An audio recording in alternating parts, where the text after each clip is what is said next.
মুক্তিযুদ্ধটা খারাপ এই কথাটা আমি বলবো না। আমার মনে হয় যে ভুল হয়েছে, কিন্তু মুক্তিযুদ্ধ সব টাকা মুক্তিযুদ্ধ হওয়ার ফলেই বাংলাদেশ নামে একটা দেশ হয়েছে, বাঙালি জাতির একটা রাষ্ট্র হয়েছে। বাস দ্যাটস অল।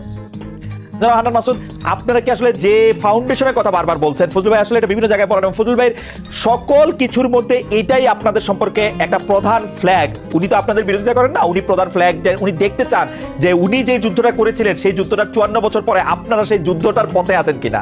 এরপরে কারা এটাকে খারাপ ব্যবহার করছে ভালো ব্যবহার করছে এটা ওনারও কথা আছে, আপনাদের সবার কথা আছে, কিন্তু ওই ফান্ডামেন্টাল বা ফাউন্ডেশনের জায়গায় আপনারা এক জায়গায় আছেন কিনা, নাকি এইটা আরেকটা বিভাজনের জায়গা? জনাব হান্নান মাসুদ, আমি এখানে কয়েকটি কথা বলি। হ্যাঁ। ভাই যখন হচ্ছে ইয়া নিয়ে, জামাত নিয়ে, শিবির নিয়ে এতটাই ভাই বিরোধী, এরা স্বাধীনতা বিরোধী ভাই। জানেন 2018 সালে জামাত নেতারাও ধানের মার্কায় নির্বাচন করলেন, ভাইও ধানের মার্কায় নির্বাচন করলেন। সেদিন যদি ভাই বলতেন জামাত নেতারা যে মার্কায় ইলেকশন করতেছে আমি সেই মার্কায় ইলেকশন করবো না, আমি আজকে বলতাম হ্যাঁ জামাত 2018 সালে স্বাধীনতা বিরোধী ছিল। জনাব হান্নান মাসুদ, একটা কথা বলি, জনাব হান্নান মাসুদ, 2024 স্বাধীনতা মাসুদ, একটা কথা বলি,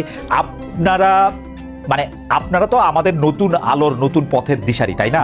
আপনারাও যদি একটা কাজ কেন করতেছেন, এটা করতে গিয়ে ওই আওয়ামী বিএনপি মার্কা ওই তুলনায় করেন যে আপনারাও করছেন এইটা যে আপনাদের, আমি আপনাকে একটু প্রশ্নটা একটু এক্সটেন্ড করি। আপনারা যে রাজনীতির মধ্যে যাইতেছেন, আমি বাংলাদেশের এই রাজনীতি দিয়া গত 30-32 বছর যতদিন পর্যন্ত এগুলো আমি অবজার্ভ করি, দেখছি যে আওয়ামী বিএনপি যে পথে হাঁটতেছে আপনারা এই একই পথেই হাঁটতেছেন, ওইটারই আপনারা রাজনীতি মনে করছেন। গিয়া এলাকার মানুষে বলবেন ব্রিজ বানাই দিবেন, রাস্তা বানাই দিবেন, কাউরে আপনি টাকা দিবেন, টেন্ডার দিবেন, সাহায্য দিবেন, কারো থেকে চাঁদা নিবেন, কাউরে চাঁদা দিবেন, একই সিস্টেম তো। মানে আপনারা তো আলাদা কিছু হইলেন না। ফজলুল ভাইরা যেটা আমরা যেটা সিস্টেমে আমরা আগাচ্ছি, আমরা যেটা কারণ হচ্ছে কাউকে এটা দিব সেটা দিব ছাড়া নিচ্ছি এরকম কোনো কিছুতে আমাদের সাথে সম্পৃক্ততা নেই। আমি কয়েকটি কথা বলতেছি, আসলে ওই ধারণাগুলো থেকে আমি জাস্ট হচ্ছে বলছি কথাই এক কাজে আরেক। আমি বলছি কথাই, হ্যালো জি আমরা শুনতে পাচ্ছি। আমি বলতে চাচ্ছি হচ্ছে কথাই এক কাজে আরেক, এই জায়গা থেকে আমি বের হয়ে আসতে চাচ্ছি। আমি বলতে চাচ্ছি আমাদের যারা কথাই যেটা বলবে কাজেও সেটা হবে। আমরা একই ভাবে হচ্ছে আমরা মনে করি যে হচ্ছে যারাই 54 বছর পরে স্বাধীনতার পক্ষ বিপক্ষ শক্তি থাকা যাবে না, যারা এখন এই সময়ে স্বাধীনতার বিরুদ্ধে অবস্থান নেবে তাদেরকে আইনের আওতায় আনা হবে, পার্সন টু পার্সন ধরে। কিন্তু আপনি সমগ্র গোষ্ঠীকে আমরা এখানে একটা কাটা আনতে চাচ্ছি না একজনের কথার জন্য।